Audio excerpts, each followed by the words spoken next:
Hi, and welcome back to the Global Flow series. I'm here with the gorgeous Jackie Knechtel, and we're going to be talking all about flow consciousness today. I am so excited to have you here, Jackie. Thank you so much for joining us. All right. I'm so excited to be here. Awesome. Now, we might have a slight moment delay, so if you do catch that, that's what's going on. But we're here, we're going to flow through it, and we're just going to go for it. But I'm going to read Jackie's official bio because it's pretty awesome, and I want you to know exactly who she is and what she does. So Jackie is a transformational coach, adventurer, visionary leader, and a pioneer in the area of flow. She is the co-founder of the Flow Consciousness Institute, which delivers powerful trainings blending science and spirituality into practical tools to help individuals have exponential success in life and business effortlessly. She leads retreats, workshops, and delivers transformational talks and experiences around the world. Jackie is also the co-author of the forthcoming book, Flow, the Art of Effortless Living. Amazing. I love it. So can you tell us a little bit about your background and how the heck you have come to be teaching and know all about flow? Wow, it's a journey that I never thought I'd be on, that's for sure. It's something that definitely chose me. It's not what I ever thought I'd be doing. My background was working with children with autism. And so I did that for many years, and I had a profound gift working with these children. And I had a private practice. It's taken me all over the world. I worked with children in Dubai and Saudi Arabia and New York, Beverly Hills, and just had some really different, exciting, interesting experiences that most therapists would not have working with children. And so that was really my background. And then in 2009, actually almost to this day, my brother died. And it was unexpected, and I was on a much needed break. I was traveling at that point in my career. It was really burnt out. It's really intense working with nonverbal children, and I was working 14 hours a day, 6 days a week, and just really gave until I fell apart. I got a chronic autoimmune condition and was just living in fight or flight. And so I took this much needed vacation. And when I was in the airport in South Africa, I got a call that my brother died. And that was really the wake-up call to my life and my bigger passion and purpose in the world. And I reflected on, if I were truly living my life for myself, even though I loved my work, it was truly my passion at the time. I was kind of in this place where I was living for everyone else but myself, putting everyone else's needs before my own. And typical caregiver, just giving so much of myself and not taking care of me. So in that moment, my entire world changed, because I thought about, if I were living for me, what would my life look like? And I remembered a friend's brother had done a trip around the world, and I was like, that's what I want to do. And then I thought about all the reasons why I couldn't do that, right? My logical, rational mind kicked in and fear kicked in. It was like, well, you can't do that. You can't travel as a woman alone. And what about your business? You worked so hard to build this business. You've got a wait list of clients. You're really successful. You've got a mortgage. You've got a car. You've got a grieving family. All of these things. I was like, well, how could I actually do this? And 4 months later, I left everything. I put my apartment on the market. It didn't sell. I didn't care. I just left. I left my business. I left my family, my friends. I got rid of all my things. And I did a solo trip around the world for a year. And that was kind of the start of my hero's journey. And along the way, travel has been my biggest training ground for flow and learning to really live in the moment and decide each moment, where do I want to be? Who do I want to be with? What do I want to be doing? And really surrendering control and just being present to every moment and feeling into what I wanted to do. And that ultimately took me to a retreat in Australia where I was preparing to climb Kilimanjaro. And when I got there, it was a treatment center for stress, depression, anxiety. And I was like, oh no, this isn't the right place for me. Stress, what stress? I've been traveling for 9 months. My life is great. And they insisted that I do this weekend intensive, and then I could just do whatever I wanted. And when I did it, really triggered me. It pushed all my buttons. It was just challenging all of my beliefs. And I was so upset, but I knew there was something for me there. And so I ended up staying and doing 3 weeks of intensive life coaching, mindfulness meditation, and some really deep healing inner work. And that completely shifted everything for me. And that was really a huge awakening in my life and shifted my beliefs, my mindset. And so in the past 8 years, it's just been shedding layers, working through different emotional trauma, belief systems, and becoming more and more emotionally free. And so it became clear over the years of I was nomadic for most of the past 4 years and just living in complete uncertainty. And it became clear that this is what I'm meant to share with the world.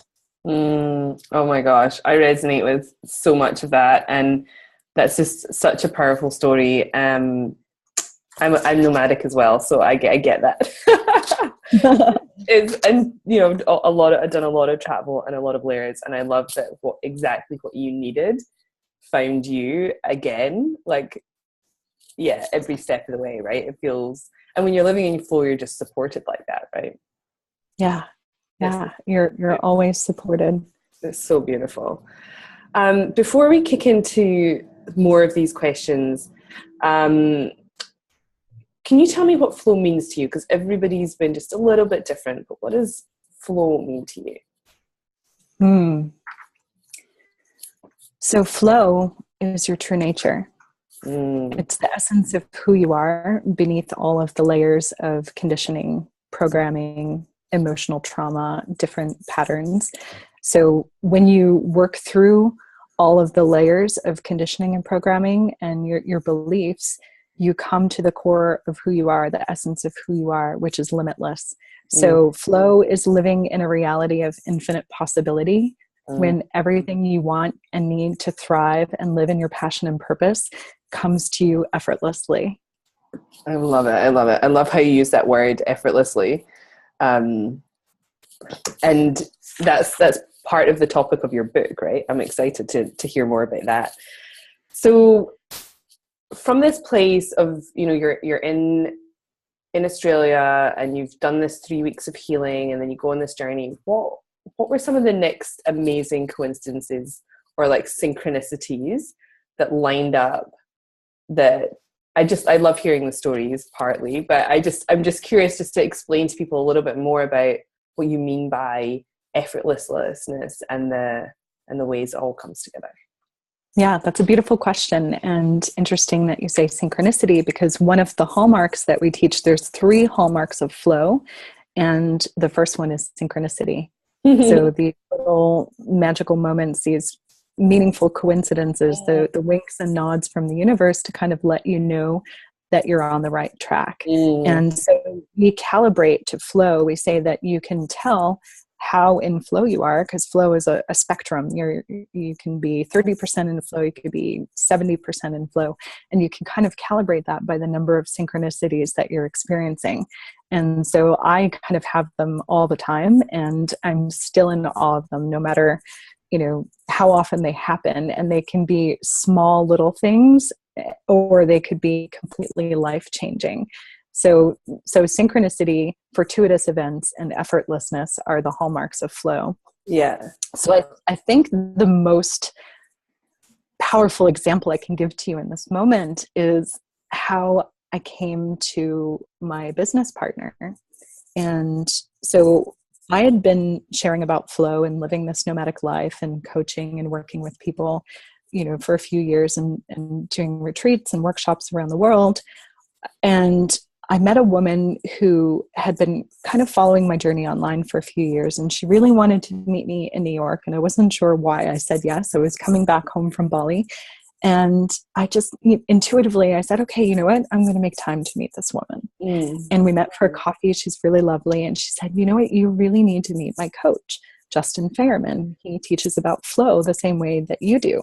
And so he and I got on a call, and it was really just kind of crazy how much overlap there was in our teachings, and we came to it from completely different places. So we were like, whoa, we need to meet. And so I organized a group trip to Joshua Tree to go to the Integratron and go for a hike and sleep under the stars. But we didn't spend much time together on that trip. So then I was going up the coast of California on a 2-week self-care journey. I was experiencing some health problems that I wasn't really sure what was going on. I'd had a bunch of tests done. And so on my trip up the coast, I was going to stop in Santa Barbara to visit Justin and have lunch. And we were going to see, if there was synergy there, if there were, what the overlap in our teachings was and what we could do to take it forward.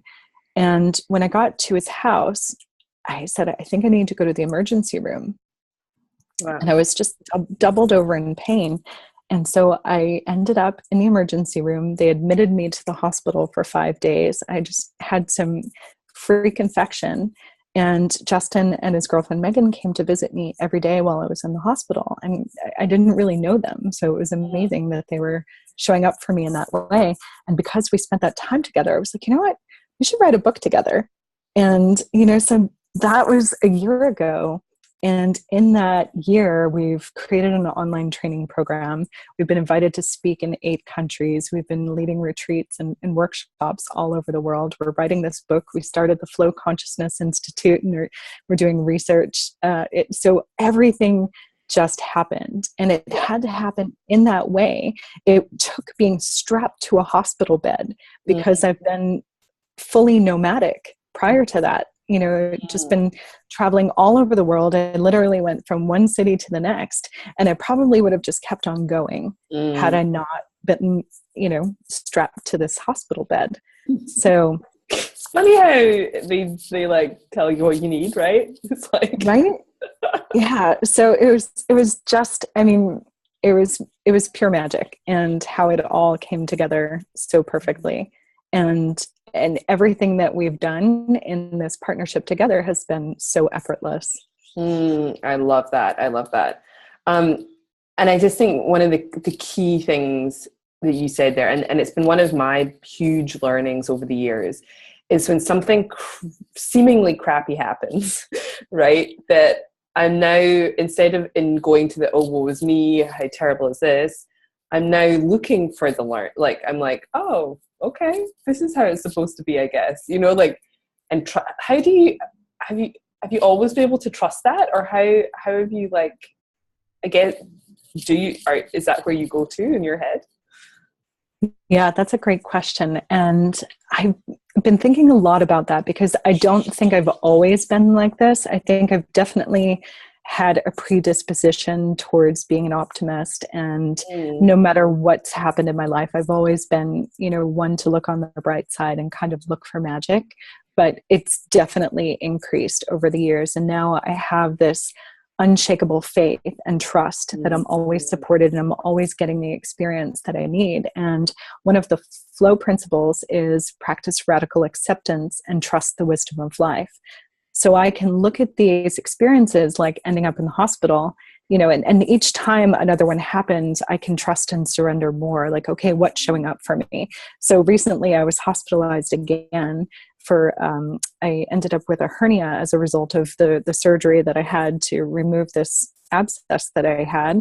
So it's been quite the journey for my health over the past year and a half, but I could go into this new experience of being in the hospital, like, what magic waits on the other side for me? And so instead of going in with a lot of fear, I gave the anesthesiologist a stack of cards with affirmations to program in that I'm healing at record pace and my mind and body are resilient. And I popped in my headphones, and during the surgery while I was under, I listened to subliminal hypnotic recordings. And I said, well, it's an opportunity to upgrade.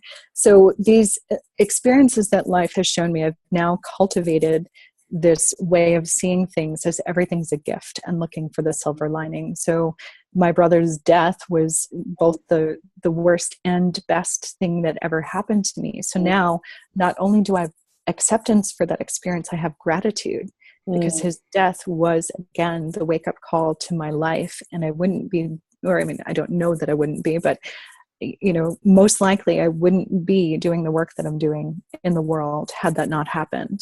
So as you go through these experiences, and the more you learn to trust and surrender to them and find the gift, it becomes so much easier. And you kind of train yourself to always find that. Yeah, it's such a beautiful message. And being nomadic, you learn to surrender. But I want to come back to that in a moment. I want to just touch in. So there were 3 hallmarks of flow. I'm taking a lot of notes, by the way. I like scribble. If I'm not looking at you, that's what I'm doing. But can you explain? So synchronicities, they're just beautiful. And it's like I say to people, I'm like, when I open my email in the morning, I'm expecting a miracle. Like I expect something really fun. And quite often I'm asked to speak, or like I get asked to do something cool, and I'm like, daily. I'm like, this is so I can't believe you just said that, because, okay, so here's a synchronicity happening right now, because I just had friends visiting and we went for breakfast, and I told them before I went to bed last night how I love going to sleep because I never know what magic I'm going to wake up to. And this morning I shared with them, I woke up, I got an email that says, you've been recommended to speak at, I don't even remember what it was, but More Women's Voices. You've been nominated as a featured woman on More Women's Voices. So, and that just happened, and it just showed up effortlessly. And then we also got a beautiful testimonial from a woman in the program. And so I don't dread looking at my email like a lot of people do, because I'm expecting magic and miracles. I love it. I love that you said that, because I literally just said that to my house guests. I love it. I'm just writing that down. It's a good one. It could be a tweetable. Expect magic and miracles. I love it. And it's just such a different way to live. And don't get me wrong, I'm not always a happy bunny, but I go there to that place much quicker than I used to. So there are these 3 hallmarks. Synchronicity for one. And I think we could probably sit and talk about all the crazy synchronicities for the rest of this call, right? Because they're so fun. And I'm like, can you believe I just met that person there? Like, wild. Fortuitous events. How are they different to synchronicities, and what are they? Because I want to know even more when I'm in flow. Yeah, so they're similar. Fortuitous events are kind of when you meet the right person at the right time. So, maybe the example that I gave of Justin and I coming together is, it's a bit of synchronicity, a bit of a fortuitous event. So another story that we like to share is, and they all kind of interweave all of the principles. So I'm kind of seeding you with the flow principles at the same time. A friend of mine insisted that Justin and I go down to this group. They were doing a gathering called Creative Visions in Malibu.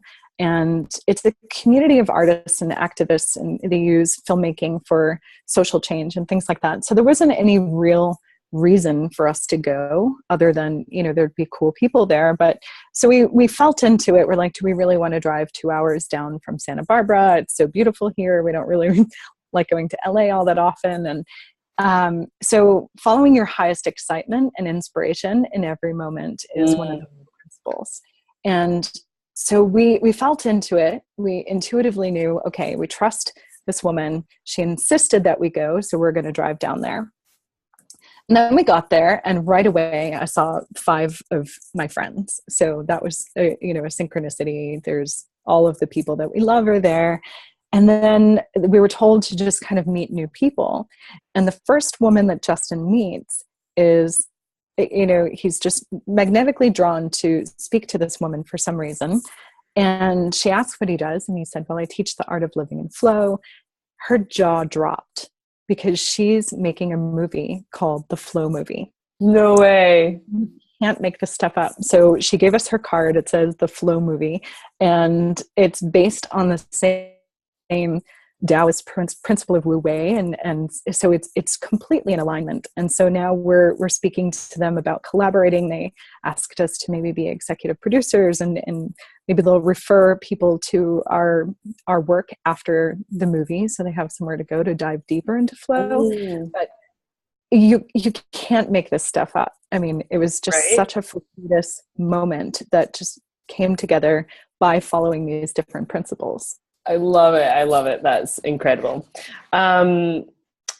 Yeah, beautiful. So follow your highest excitement and intuition. Like, Yeah. I love that. I love that. And effortlessness. Like, I will totally admit I worked my ass off when I started in this business, and I still work, right? I don't think we're not getting out of not working, but I see so many people they just are struggling and pushing all the time. How do you create if people would be like, are you kidding me? Like, I thought I'm supposed to hustle.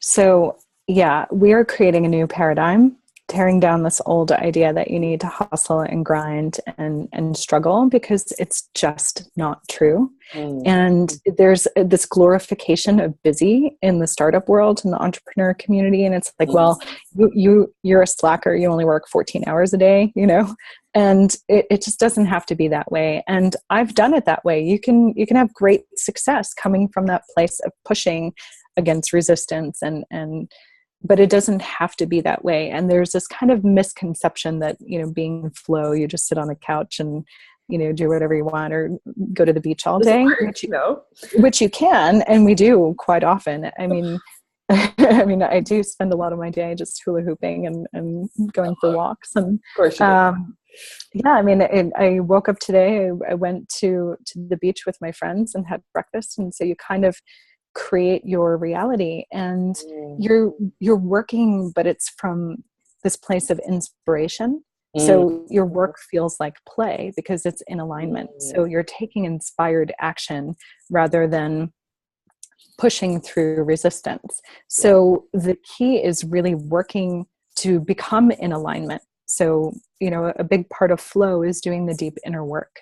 And we say it's like 60% doing deep inner work and 40% following the principles. And the inner work is bringing alignment to the conscious and the subconscious mind. And when you're in that place of alignment, everything you want and need just shows up.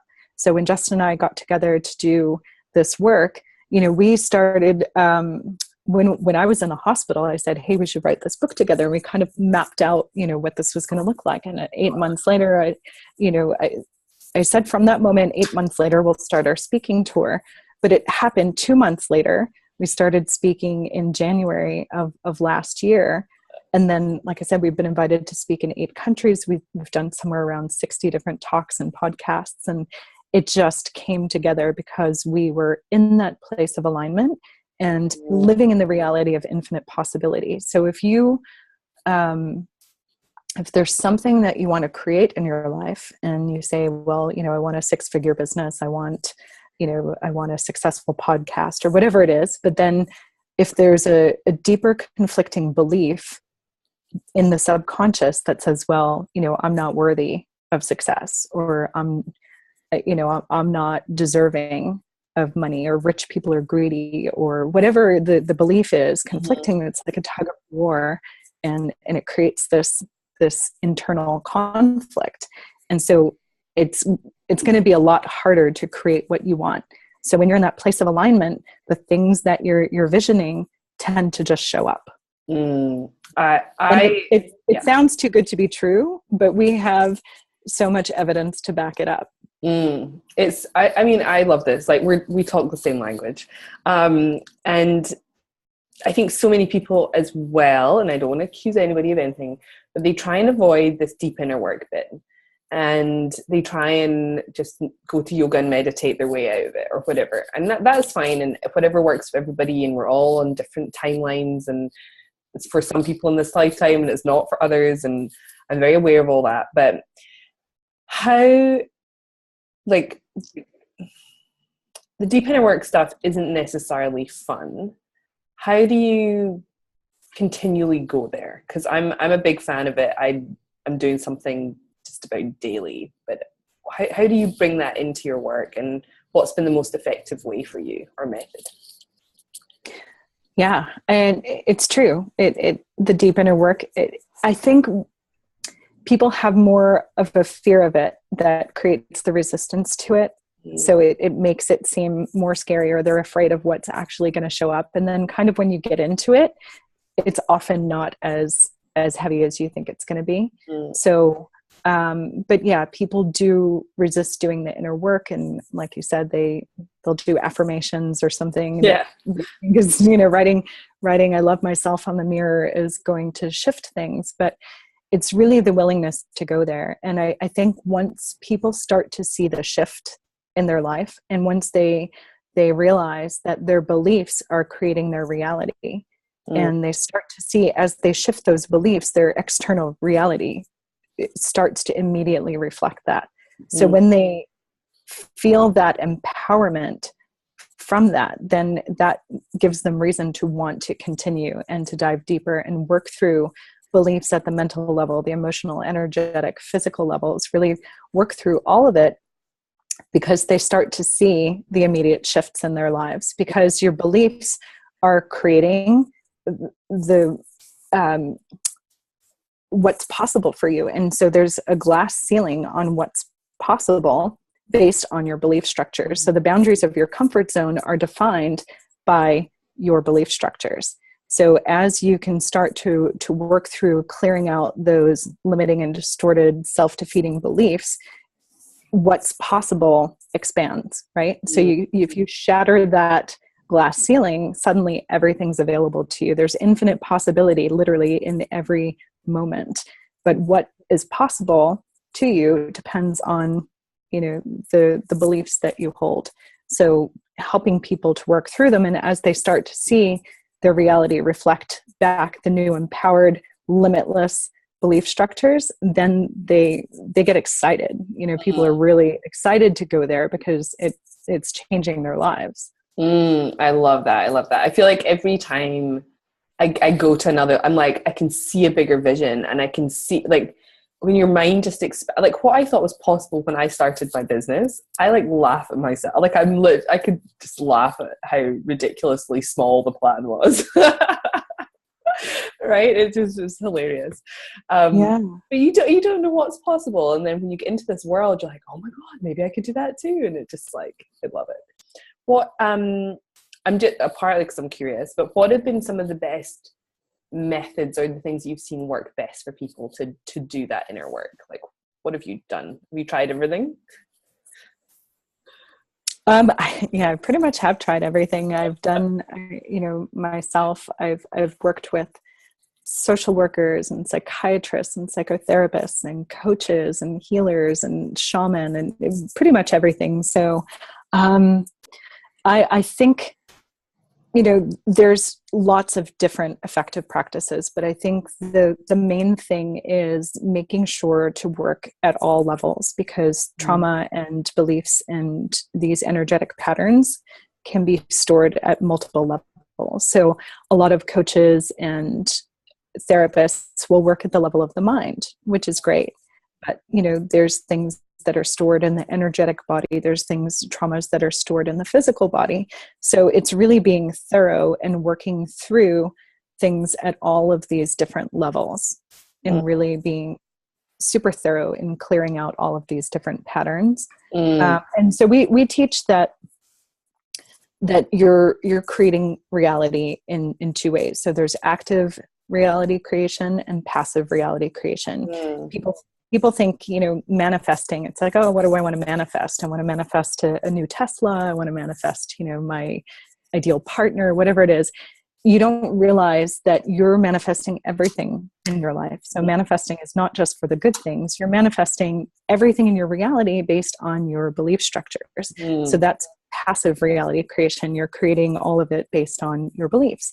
And active reality creation is when you're going in and you're learning to follow your intuition. You're doing practices like visualization. And then, so that's, you know, following the principles more is the active reality creation. So it's a merging of the two.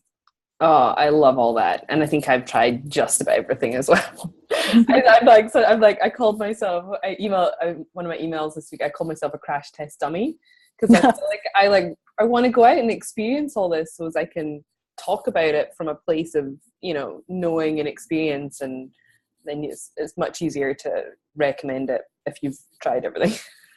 Yeah. So, I had this hilarious list of things. of like different spiritual practices people have tried. There was like 130 of these things. And I was like, oh my God, I'm only at like 101 or something. There are a few things I hadn't tried. So I was like, oh, I've got to like tick more of these things off the list. So I'm getting Rolfed for the first time today. I'm like a little Rolfing is great. I experienced that back when I was living in chronic anxiety. She literally told me that there's not a spot on my body that isn't in spasms, except for maybe, the little flap of skin on my elbow. So that was a testament to how much I've changed, because I was living in chronic low-grade anxiety, chronic muscle tension, and just stress, and like a fight or flight stress response all the time. But Rolfing is really great. So anytime you're doing somatic body work as well, doing these different practices to release tension patterns from the fascia is going to be really powerful. Yeah. But I think anything that you're doing to quiet the mind, so meditation, yoga, all of those things are really great. Plant medicines have been really powerful, things like that, to expand what's possible. But really, just there's so many different flavors of inner work that you can do. And I think the main thing is to just follow your intuition. What are you drawn to? Who are you drawn to work with? Because there's so many different paths that all lead to the same place. And I don't know that one way is better than the other. I mean, obviously we believe in what we teach, but it's a path. It's not the path. So what we teach may not resonate with everyone, and that's okay. There's different healers, there's different approaches, there's different practices, spiritual practices that will resonate for different people. So I think the main thing I would tell people is just follow your intuition. Who are you drawn to? What resonates with you? What languaging are you called to? And to work with those people. So, it's not necessarily, my way is the way, the way. It's just following what resonates and works for you. Oh, I love that. I say that all the time. I'm like, I've tried everything, but for somebody, sound healing will be their thing, or I'm obsessed. And I love sound healing, but I'm also a very visual person. So maybe something else is going to work for me. And, it's just different. I'm getting new levels of sound healing. I'm like, I love it. And I've got my Balinese. Oh, also priestess bell here. I've got my crystal bowl. I'm obsessed with sound healing. So you're right. For me, just sitting in meditation is not necessarily the thing. For me, I'm drawn to sound baths and breath work and dance. So getting my meditation through movement and creation is more for me. So really, there is no right way to do things. It's just whatever you're drawn to. I find as well, like, what I need next shows up in my life. And I think that's partly flow, is that my next teachers have been sent to me, or I am sent to them. Like, I'm literally handed their phone number, and somebody I trust says, or somebody I don't know at all says, you need to speak to this person. I'm like, okay, thank you very much. Absolutely. And off I go to the next person.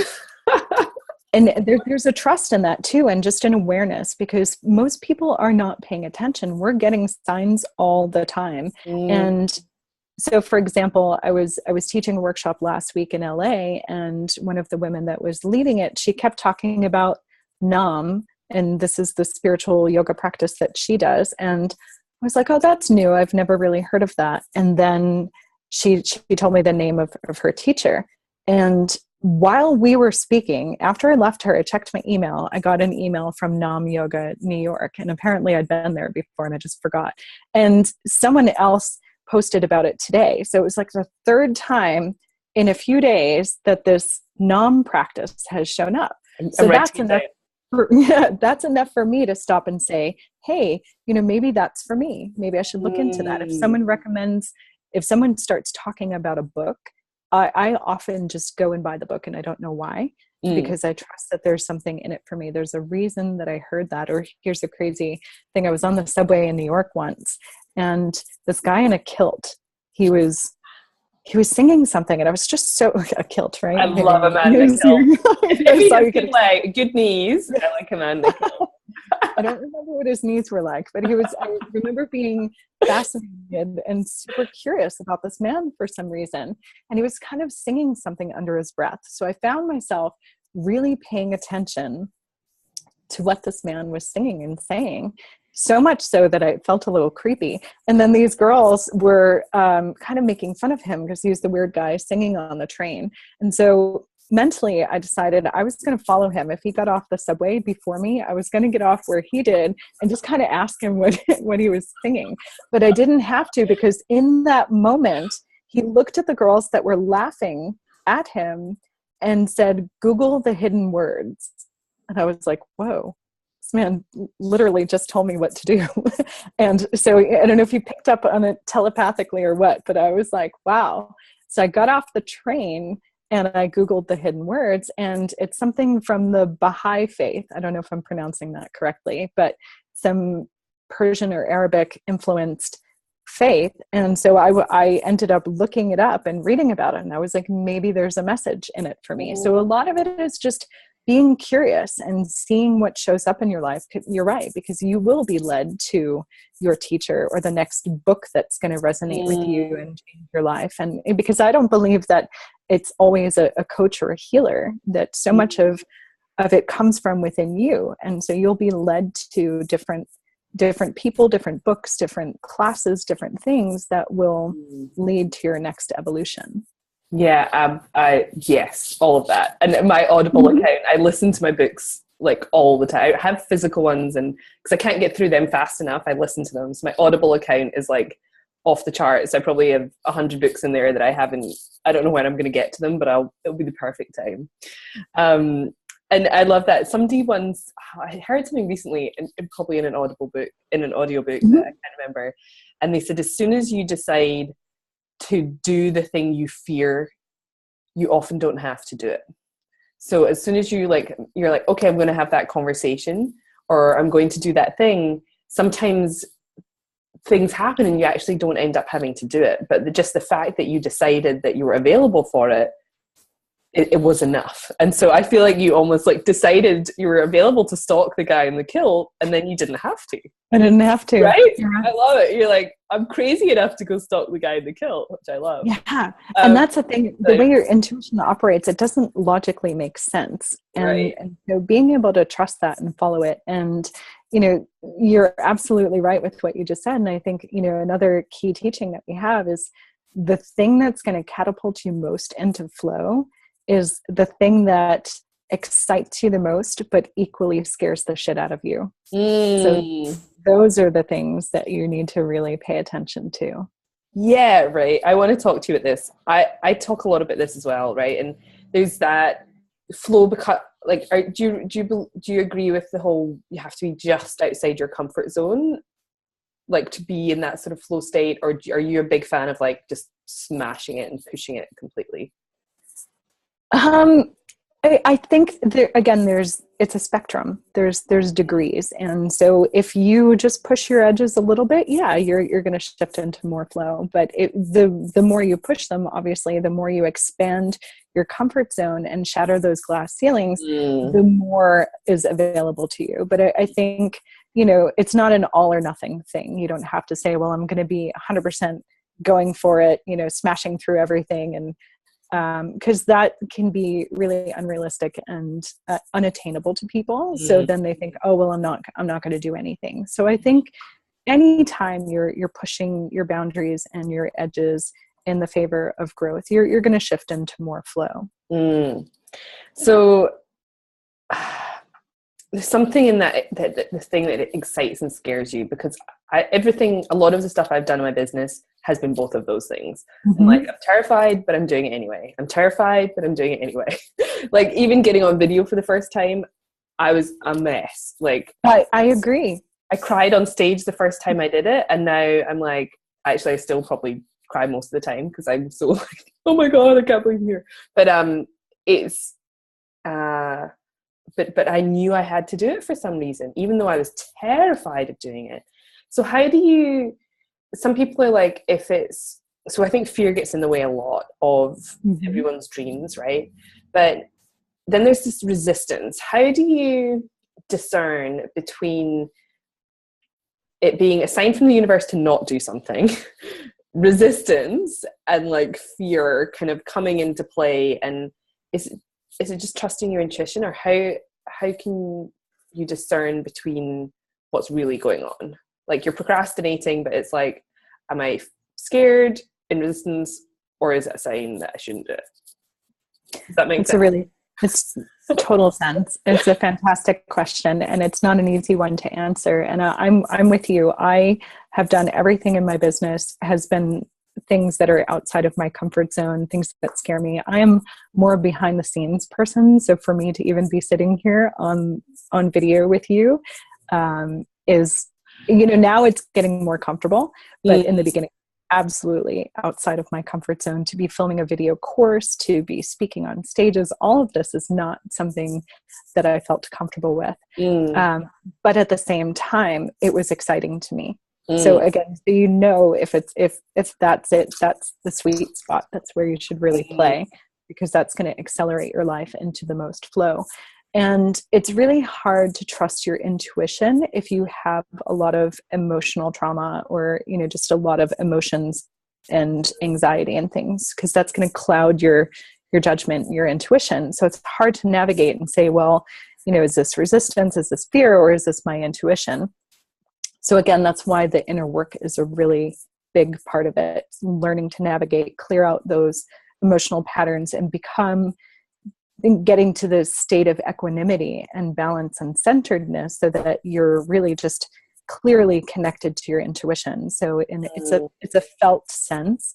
So the more you play at the realm of intuition, the more you're tapped into that quantum field, you'll start to know the difference in your body, because it has a very distinct flavor. So learning to trust what's your intuition and what's fear and resistance, and then being able to work through them is really important.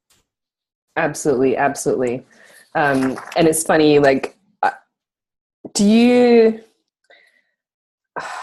so when I've pushed my comfort zone in a big way, I've had all of my stuff come up, right, again. And I'm like, I thought I'd worked on this, but it seems to like come up again. I often talk about it being a spiral, but how do you notice that pattern as well? And how do you explain that to people when they're like, I thought I'd figured out I was enough already? Yeah. You're like, again? I've totally been there, especially having done so much work. It's like, really, this again? And I think, again, it's kind of a spectrum. And so as you're pushing your growth edges, it's going to trigger deeper layers. So you might have worked through things at more of a superficial layer, but that allowed you to access and penetrate these deeper layers, where it's like, this is so much bigger, let's say speaking on stage or something. It's so much stronger than maybe the other edges that you've pushed. So it's going to access, a more primal, deeper fear.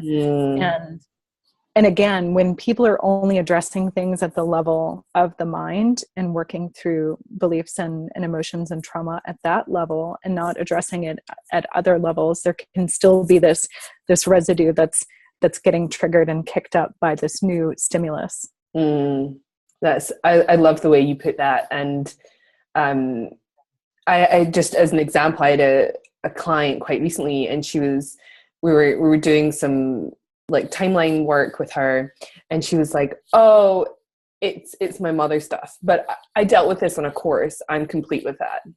And I was like,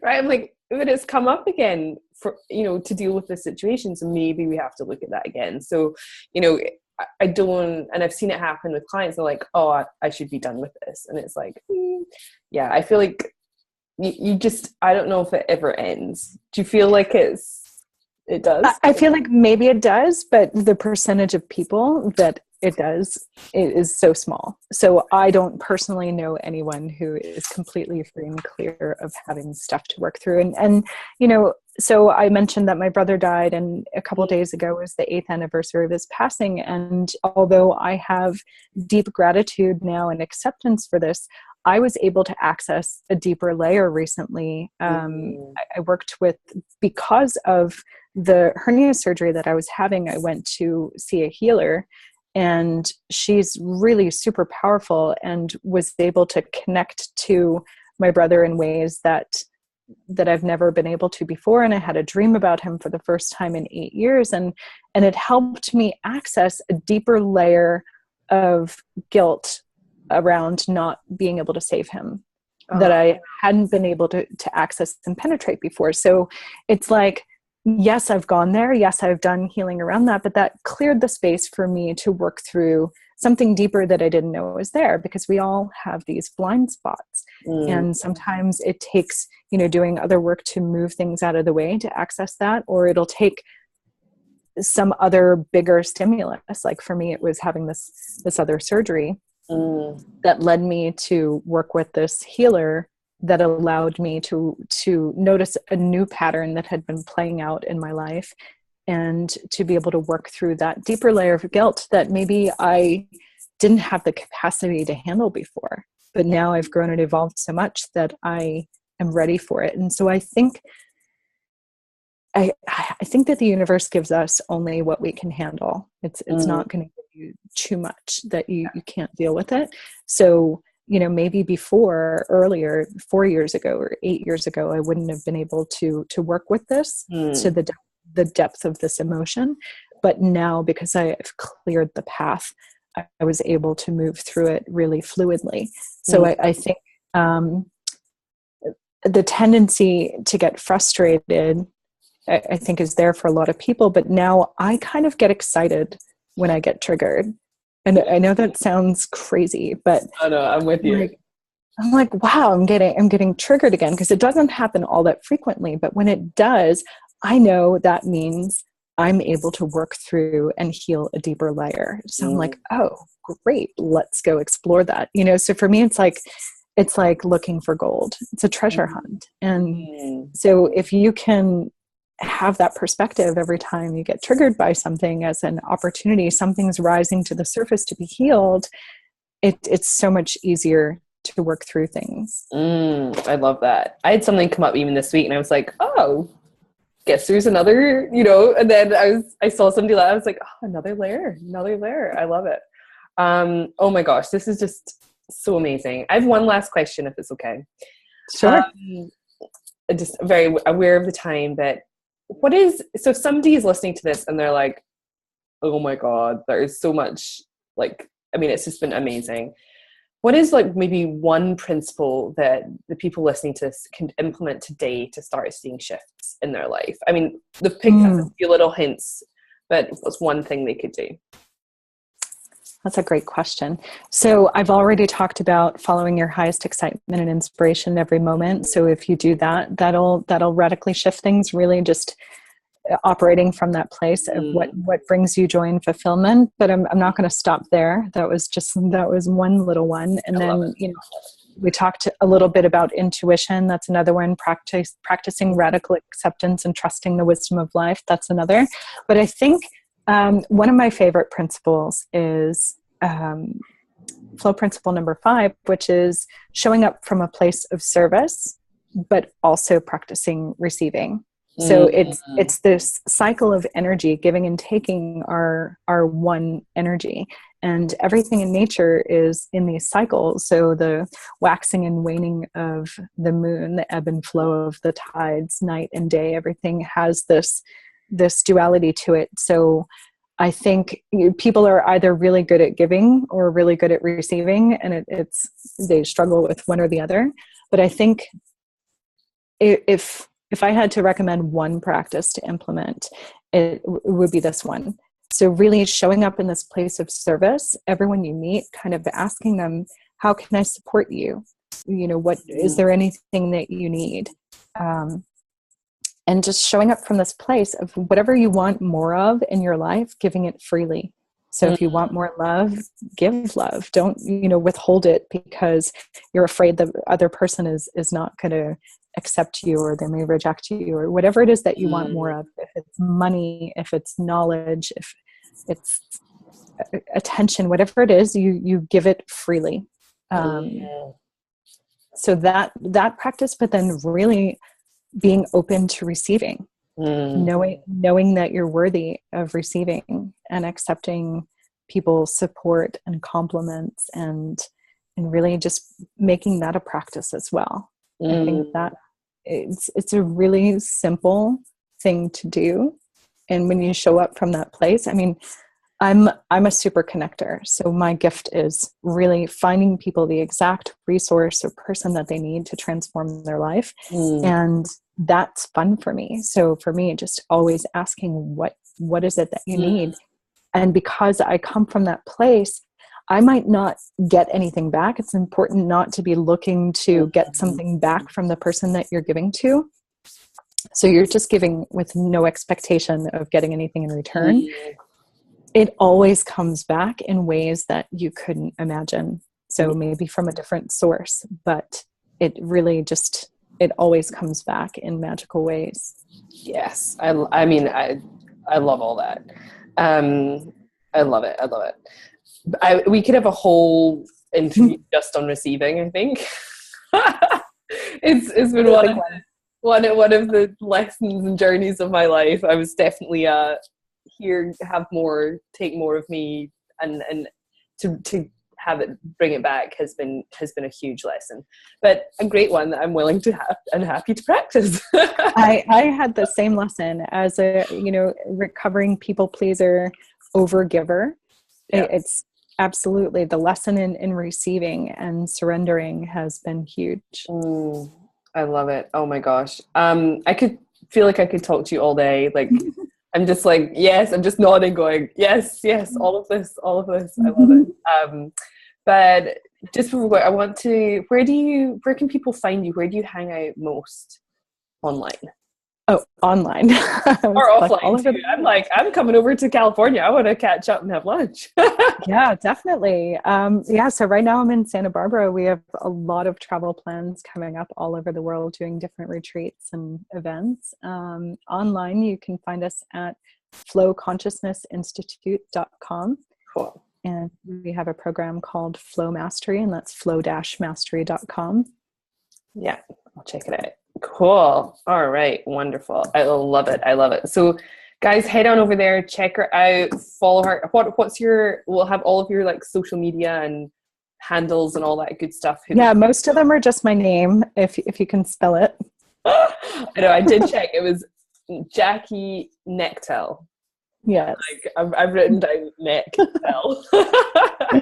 But check her out. Follow this lady. She's up to amazing, amazing things, and will just be all over the world and exploding effortlessly through the world. It's so fun. Yeah, I'd love to catch up with you and your people anywhere. Thank you so much. It's been an absolute pleasure, and thank you again. I'm just gonna hit the button.